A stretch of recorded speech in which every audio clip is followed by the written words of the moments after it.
there's others who I'm sure, Steve, you've seen it where very simple things, and here they are now in an audit, and you know your client, you know the nature of your client, they're good, honest people. It's just like these errors that people keep making over and over again that you just can't believe. Here you are, you got yourself in an audit, and technically you're guilty as a landlord. Are there some of these that are you keep seeing the landlords step in these traps?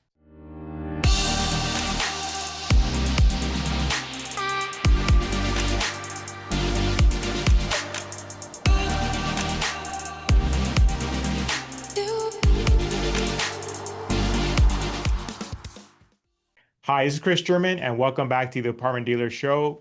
Today we have with us Mr. Stephen Hall. Now, if you've been an avid viewer of our channel, over the years, Steve and I have had several conversations about the taxation of multifamily landlords, preserving your capital, and changes in the tax code as they have come along over the years.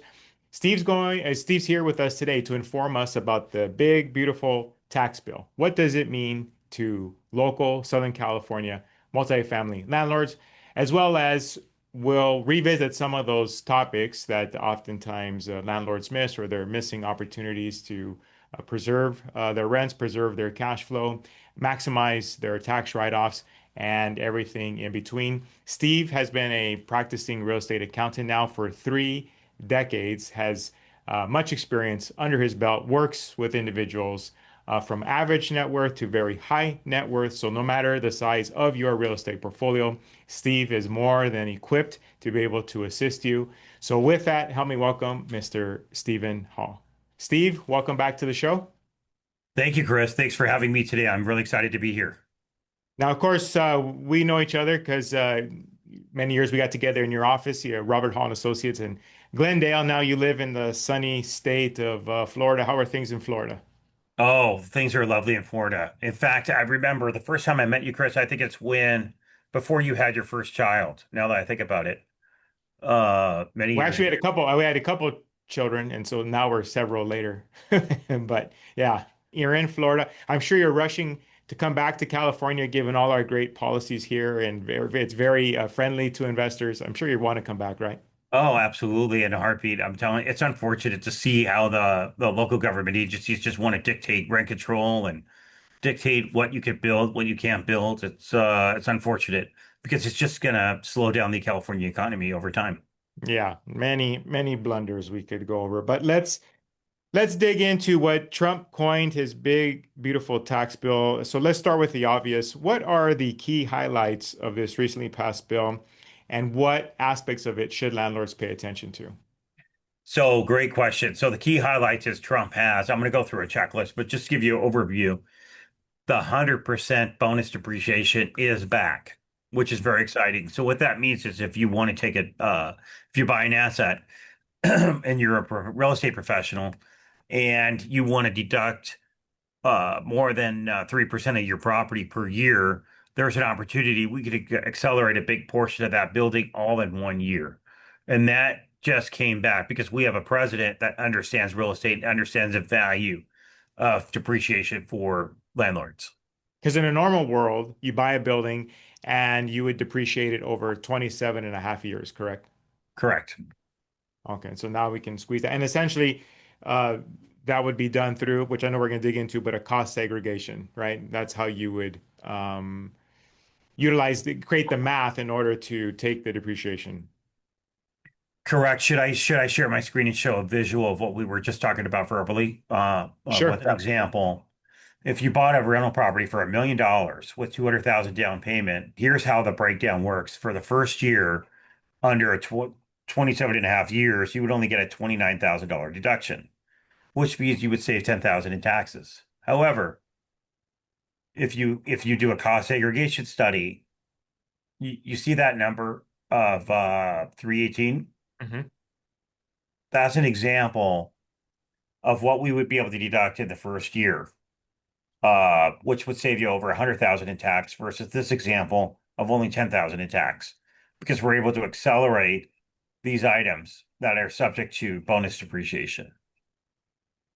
So it's over a $90,000 swing in tax savings with the big beautiful bill where we can deduct 100% of the depreciation. Yeah, and that's very meaningful, especially for high income earners, you have a good year in business, maybe you sold, maybe cashed out of a few properties. You're looking at your total taxable gain is a big number.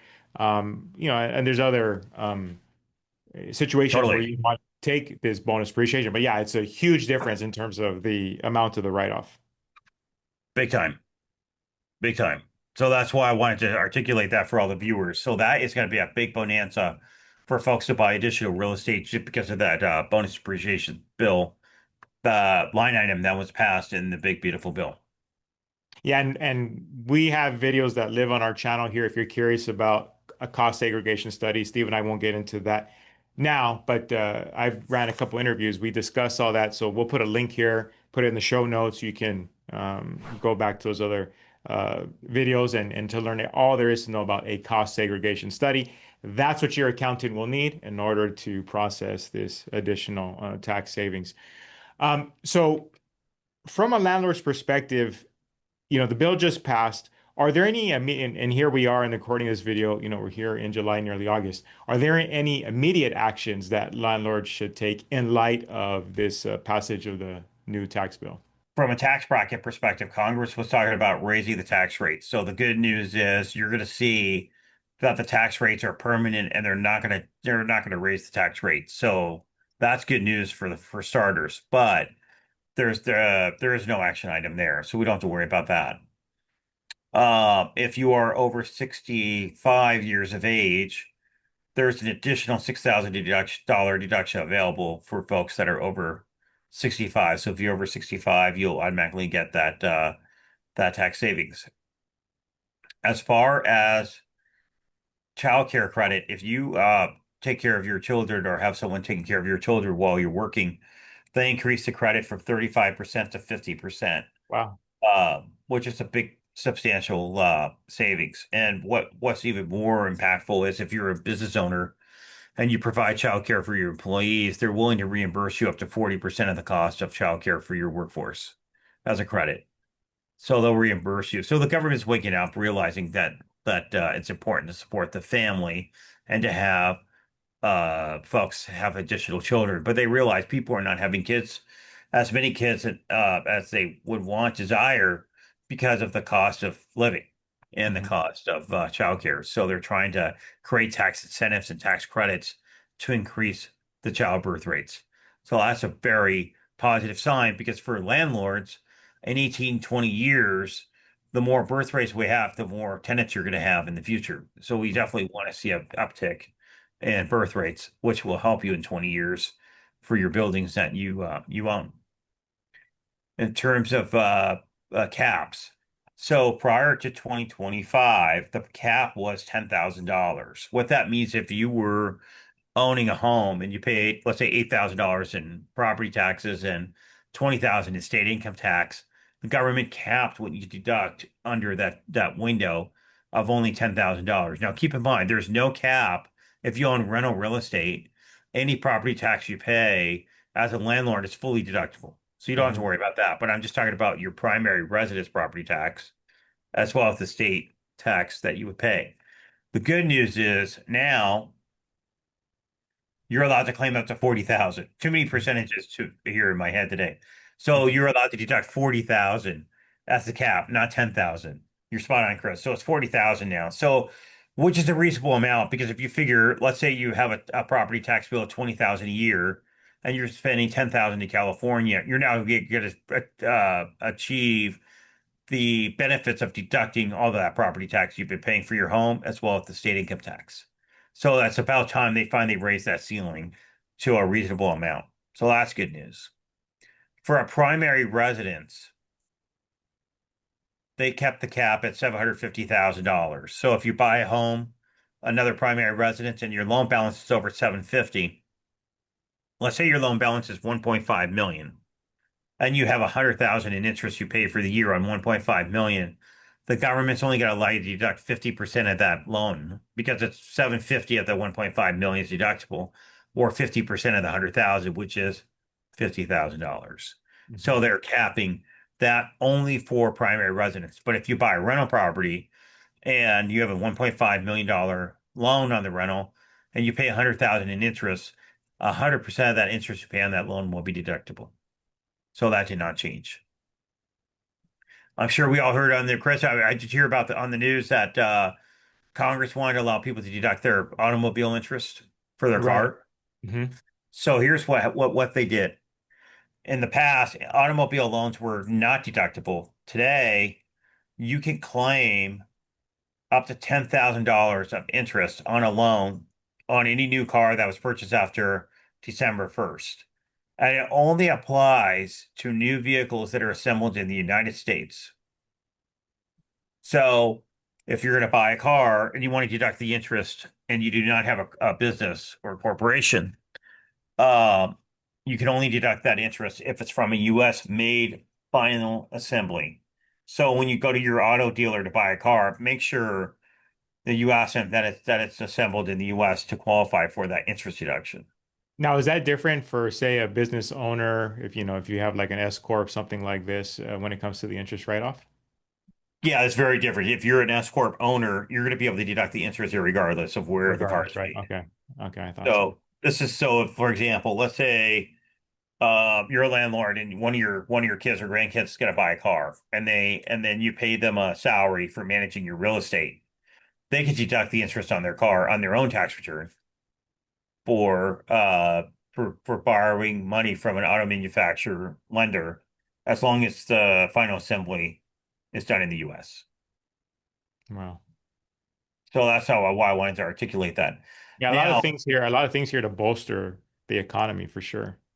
absolutely. And that's what we want. That's the spirit. I find that what's refreshing right now is we have a Congress that wants to grow the economy. And that's going to be critical, especially for a lot of you that are thinking about retiring or slowing down.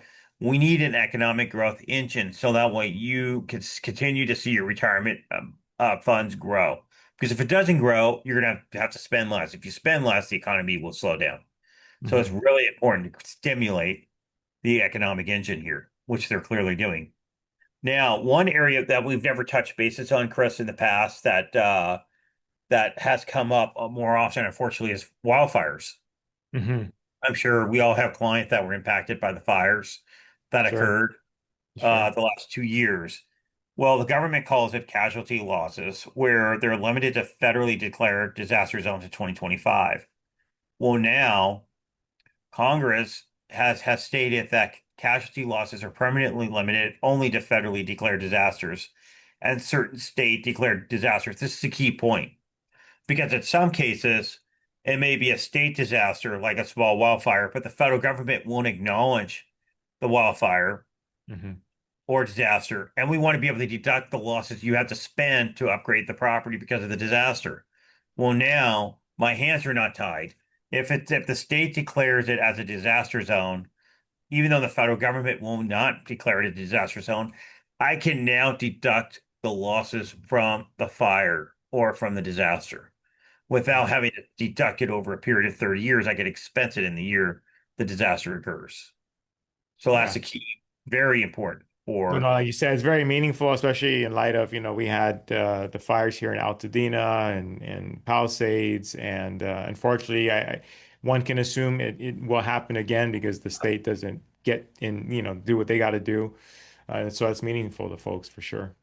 yeah, Chris. I mean, with our clients, unfortunately, we have 1,300 clients impacted by the fires.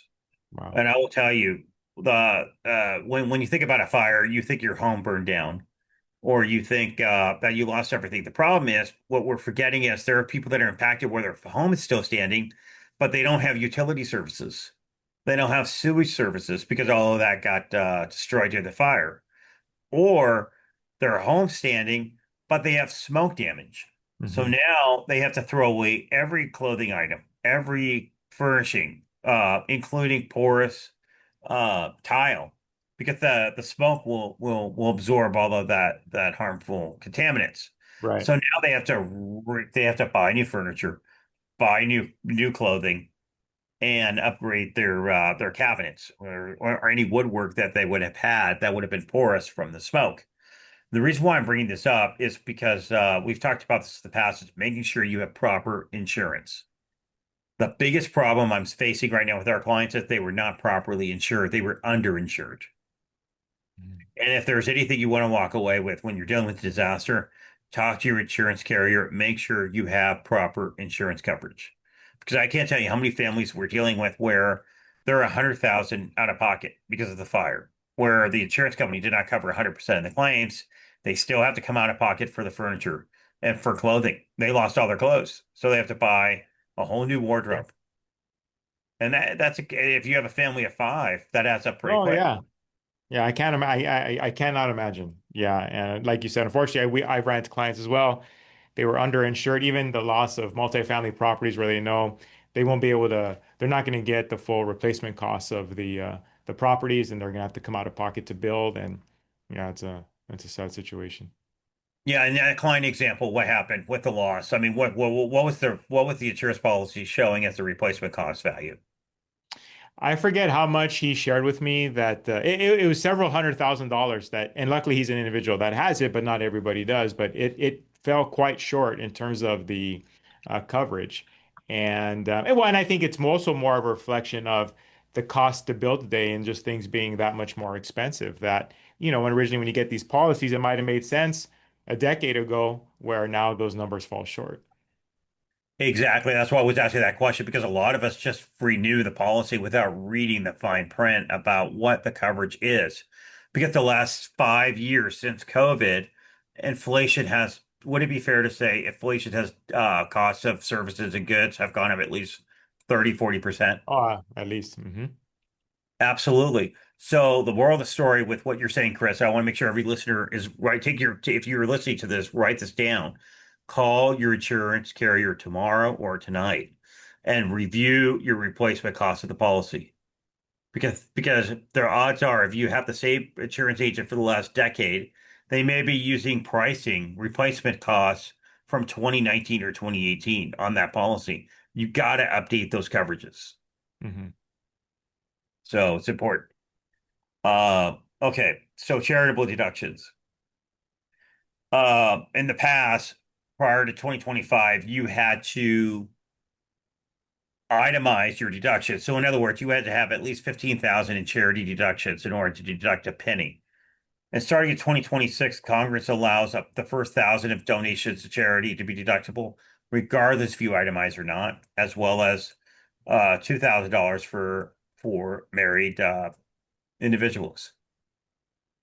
That's the good news. Now, on miscellaneous deductions and unreimbursed business expenses or investment related expenses, you can't deduct any of those expenses. However, if you're a landlord, you could deduct your property management expenses dollar for dollar against your real estate. You don't have to worry about not deducting your investment related expenses as a landlord. So that's a big benefit for landlords. For tip income, I'm sure you've seen a lot of the media. So during this was a big campaign promise Trump had where he wanted to make tip income tax free. So now the first $25,000 in tips that one receives will be deductible, which is good news for those of you that receive tips.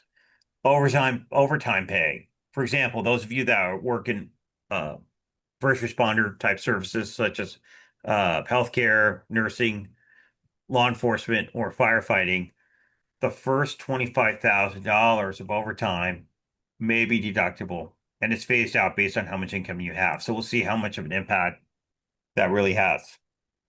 On the business side for landlords, we just talked about that bonus depreciation was only 40% in 2025. Had Congress not passed this bill, it was going to go to 20% in 2026 and then zero in 2027. But thank goodness this bill was passed because now we get 100% bonus depreciation. However, that 40% bonus depreciation still applies if you bought a property between January 1st and January 19th of 25. Those are the Oh. losers of the bill. If you bought between January 1 and January 19th, you only get 40%. But if you bought on January 20th, you get 100%. Don't ask me why the Congress decided to do this, but that's what they put in writing. However, here's the best part. This is really for you, for all, Kris, for you and me and all of our clients. Bonus depreciation is now made permanent at 100%. Permanent, so we don't have a bill that says it'll go away. Now, and again, we don't have to get into politics, but I'm curious. They say permanent, but next president comes in, he has a different opinion. Couldn't they repeal that? I would think. I mean, again, Of course, I mean, we're like a grandfather clock. yeah, Our politics could swing from one wild swing to the right to another wild swing to the left. But as of right now, the way the law is written, it's written permanent. And I'll take that as a victory for all of us right for now. I'm sure. not worried about what's going to happen at the next election cycle. I'm just relieved we have it today. So that way, if your clients buy an apartment building in September or October, they could take advantage of the 100% bonus depreciation. And like Kris, you were saying earlier about the word cost segregation study, for those of you that are new to this podcast, what a cost segregation study is, it's a study that engineers look at your building and they tell us exactly what components of the building are eligible to deduct. So when you look at this infographic here that I'm sharing on my screen right here, an engineer will tell us how much of this money that was purchased here, well, all we know is you bought something for $1 million, but we need an engineer because we don't want to deduct $29,000. We want to deduct $318,000. We need an engineer to do a study, a cost segregation study that separates out all the costs of your building to figure out how much of this $1 million was for land improvement, how much of this $1 million was for 7-year property, windows, doors, HVAC equipment, and how much of it is for 5-year property. Because when we break it up like this, you get a $318,000 deduction in 1 year under a cost segregation. And if we do not do that study, you get a whopping $29,000 Yeah. deduction. What does that mean in tax savings? You save $10,000 in this example by doing nothing.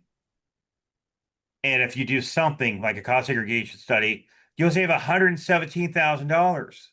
So you'll save Yeah. over The cost $100,000. and the cost of the study, because I've had them done at your suggestion, is nominal to the tax savings. I guess one question that the viewers might have is, well, okay, so I take the bonus depreciation this year. I hold that building, let's say, for 5 years. Then I do a 1031 exchange.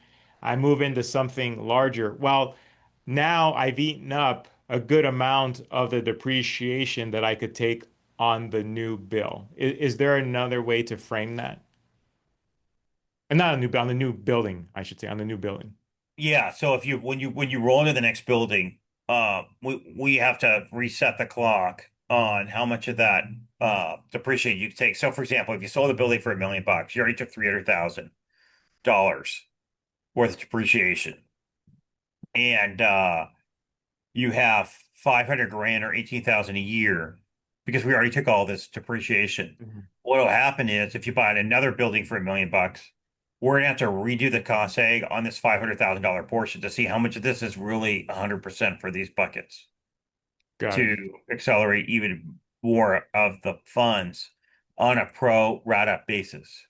So you don't lose it completely, but it does diminish unless you go from $1 million purchase to a $2 million purchase to where we could get an additional boost Well, for and additional typically that's the case. And so, I just wanted to ask that question. But 9 times out of 10, our clients are trading 1030, putting together a 1031 exchange. They're moving into larger assets, something that not larger in terms of just the number of units, but just the cost basis, right? They're increasing the purchase price. And so obviously then there's newfound depreciation even above and beyond what was originally taken through that cost segregation. opportunity zones. So let's talk about this because landlords sometimes want to go to opportunity zones. Here's what's beautiful about this one big beautiful bill is they made opportunity zones permanent with 10-year designations beginning on January 1 of 2027. However, they are now allowing more areas to be part of the opportunity zone. And that's a big deal because if you look up the zip codes that you want to invest in, many of these may be part of opportunity zones. Now, here's why this is valuable. Let's say you want to sell a rental property and you have a profit, but you don't want to reinvest all the money into the next deal. You could just take the capital gain portion of the property and put it into an opportunity zone fund and pay no tax. Mm. So that way you can walk away with some cash, put it in your pocket, and only invest the capital gain portion. and redeploy that capital gain portion and still not pay any tax, Chris. So maybe give us like a simple math equation, how that would work. Sure. So let's say you bought a building for $1 million. Mhm. You're selling it for 1.5 million profit. 1.5 million sales price. Let's assume no closing costs or any of that, just 1.5 million for today's example. You paid a million, your gain is 1.5, right? I mean, your gain is 500,000. 500. 500,000. If you did a 1031, we have to roll all 1.5 million into the next deal, right? Mhm. And under opportunity zone funds, I only have to put the 500,000 to work to go into the fund to pay no tax. And I could take that $1 million I originally played with, put it back in my pocket. Now, let's say they find a property to purchase that's in an opportunity zone, and in your example of the $500,000 gain, so they take that $500,000 and it qualifies to buy this new property. Are you aware of what the requirements are? From my understanding, you can't just buy the property and sit on it, but are there specific requirements that you have to fulfill in order to take advantage of the tax benefits? In other You words, do you have to do improve the property? Do you have to rent it to low income individuals? Is there, certain, not just buy the property and now sit on it? you could buy the property, sit on it if it's land. Absolutely. You don't have to rent it out. But what I want to be clear about is that it has to be in an opportunity zone fund. You can't just buy in an opportunity zone and roll the Oh, money in there. It's got to be invested in a fund environment, not a straight purchase. got it. So that's the difference. But I wanted everybody to be aware of that exclusion. And if you're an investor investing in startups or anything like that, and you own the asset for at least 5 years or more, the first $15 million of gain will be tax free for the investor. But here's the good news. Let's say you put about $10 million into a deal. The government will allow you to exclude 150 million of your gain, or 10 times the basis of the stock. This is a big deal for investing. And the reason why I'm bringing this up is folks that are investing in large companies that are growing and multiplying their money, you'll see more investment go back into the economy now because of the For sure. exclusions. They're so much richer, which is what we want. And from an estate tax perspective, this is the last thing item we could talk about. Two items that are important. We talk about this every year, how you have to 1099 your vendors, right? For gardeners or your supply chain. In the old days, it was $600 paid to the vendor that we talked about every year to make sure you 1099 it for the write-off. It's beginning of 2026. It's $2,000 cap. So anybody that got paid $1,999 and under, you're no longer required to 1099 them anymore. Oh, beautiful. Well, that helps. It's less paperwork for all of us, right, Chris? Well, it is. And for all those landlords that weren't 1099 their gardener and their handyman, they're like, well, I'm glad now I could just continue not to 1099 them. But anyway, up to 2000. So, Correct. Correct. So that's good news. Just because there's a lot of times you hire the locksmith for $400 or $1,000 a year. You don't want to have to memorialize all that paperwork and give them a and 1099 dollars. I'd bet my money eight out of 10 investors are not 1099 every handyman that's walking on the property or what have you. Again, I'm not suggesting they shouldn't. Don't take tax advice from me. I'm just saying I think that's the reality of things. So now that they move the threshold to 200, 2000, that makes more sense because the individuals at least make, that before you 1099 them, they would have had to have made from you some meaningful income. Okay, let's talk about LLCs because obviously investors who have been to our educational events or watched this channel know that they should own their properties in an LLC as opposed to their personal name and their family trust because of all the risks that involved. With respect to the new bill, is there anything that they should know about the pass-through deductions, anything that affects entities? Nothing meaningful. It's again, we have a Congress that's landlord friendly. So if anything, they reinforce the savings of tax write-offs with this structure. So LLCs are still a good program to have for owning real estate from an audit protection perspective. Now, then, since we're here, of course, in California, and California has very aggressive tax policies, are there any mixed matches between, say, California tax law, state tax law, and in federal law, whether existing or based upon the new bill, that are a mixed match that landlords need to be aware of? Great question. The answer is yes. On the cost segregation, on the opportunity, not opportunity zone, the bonus depreciation. California does not recognize bonus depreciation. Period. So you got to Mm. deduct it over 27 and a half years for California. And also, I encourage all of you that are not real estate professionals to check it out, to become a real estate professional.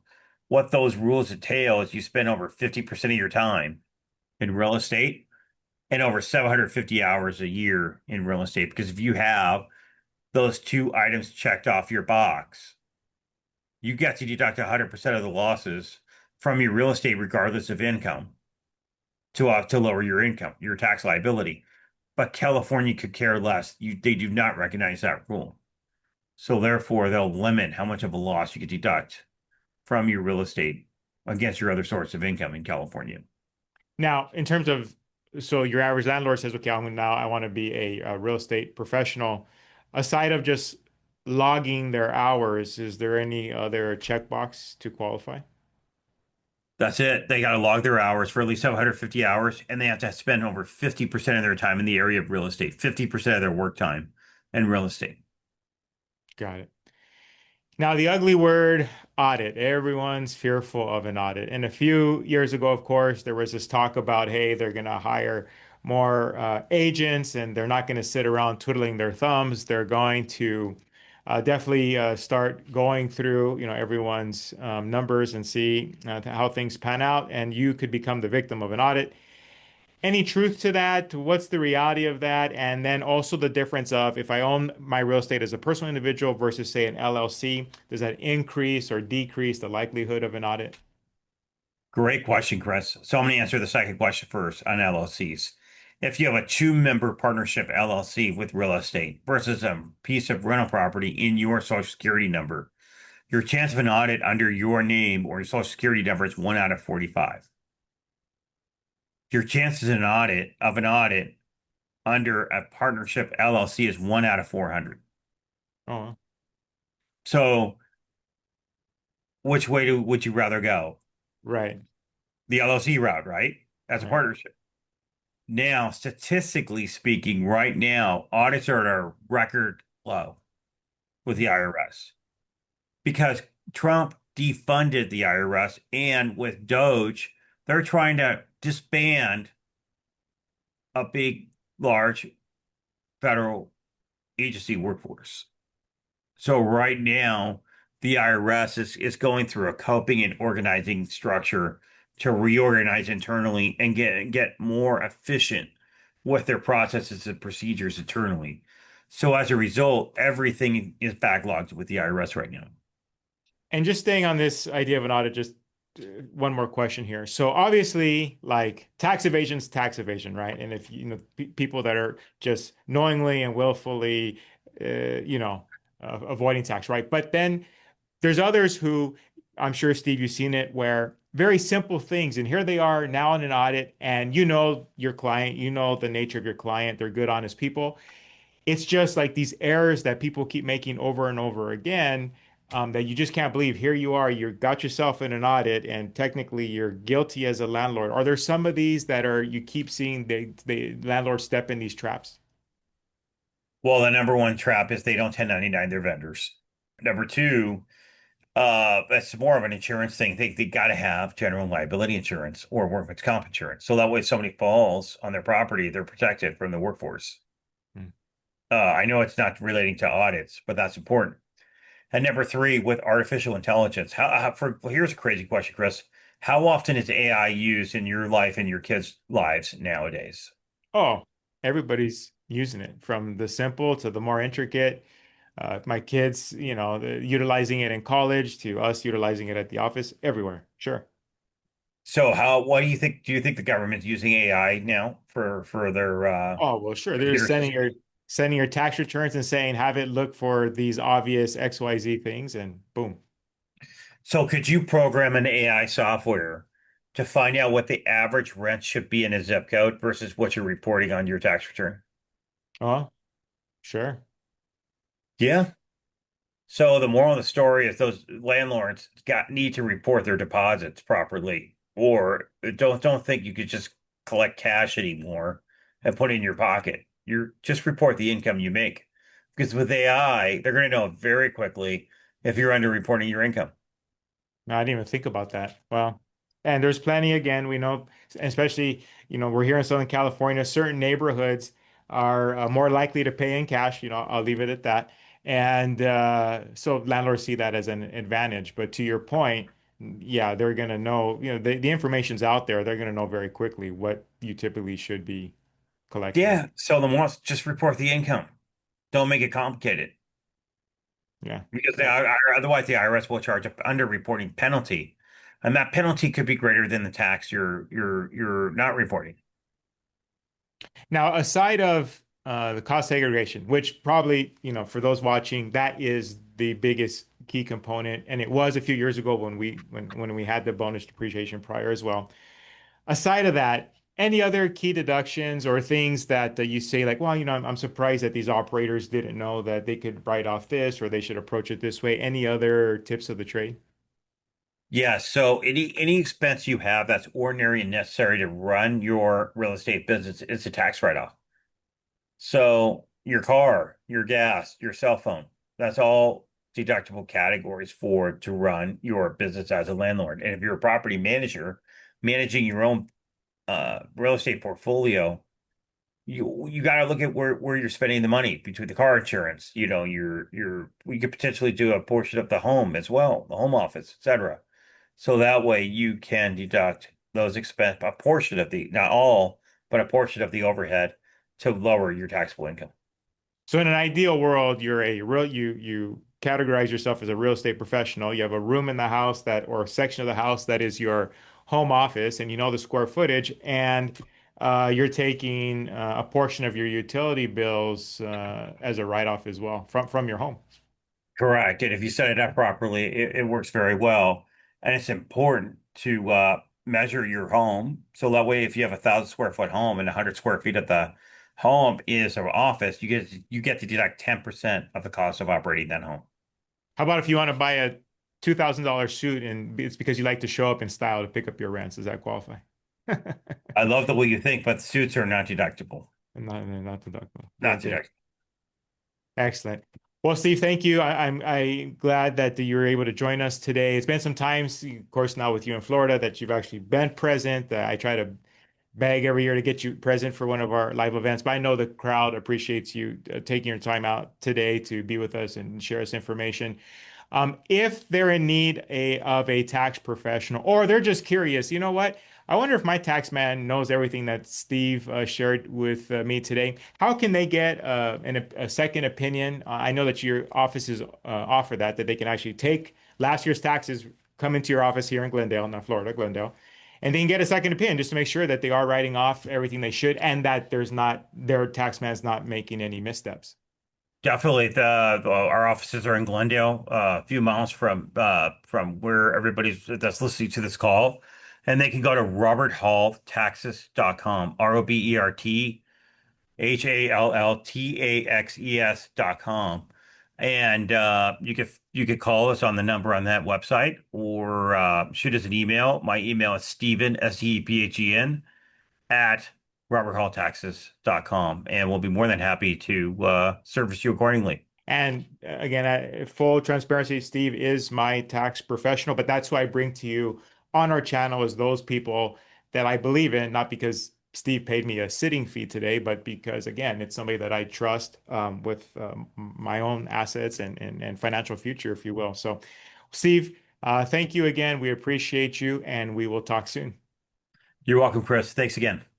So we've all heard it's not about what you earn, it's about what you keep. And of course, taxes are, to understand taxes and the tax law, that's how you get to keep more of your hard-earned money. I can't tell you how much of an asset Stephen has been to my family, setting up different entities and so forth. And he's just a storehouse of knowledge. I would, again, if you feel like you're in need of a tax professional, I would definitely encourage you to contact his offices. Now, Stephen agreed at the end of the interview that we're going to sit and do a part two. We imagine that for many of you, you're hearing about cost segregation for the first time. And as I mentioned, I have interviewed cost segregation companies, and those videos are on my channel, and we'll put a link. But to hear it, and those are the individuals that actually do the cost segregation, but to hear it from the tax professionals standpoint in terms of play by play, here's why or how it's going to be processed through your own tax return, and the process and the numbers involved and the equations, and again, we're not going to nerd out too much, but just so you have a full understanding of why should you consider a cost segregation study. I can't tell you how many people glaze over this, and it's very, very meaningful. It can save you lots of money. Okay. Now, if you haven't already, I can't imagine you haven't, but if you haven't, please subscribe to our channel. That's how I get this content into the hands of that many more landlords. And as you know, if you've been a viewer of our channel, it's all educational content here. There's no sales pitch. There's no ulterior motive. It's all about empowering landlords to ensure that they have the right information so they can make the right decisions in order to take their real estate portfolio in a positive direction. Subscribe if you haven't. And this video specifically, you found it informative, give us a like, you have a comment, you have some feedback you'd like to share, I'd be more than happy to read your comments. That informs me, hey, we're right on target here and covering the information that's meaningful to you, our audience. And until next time, this is Kris German from the Apartment Dealer, wishing you positive cash flow, tenants who behave, and much protection from Uncle Sam. Till next time.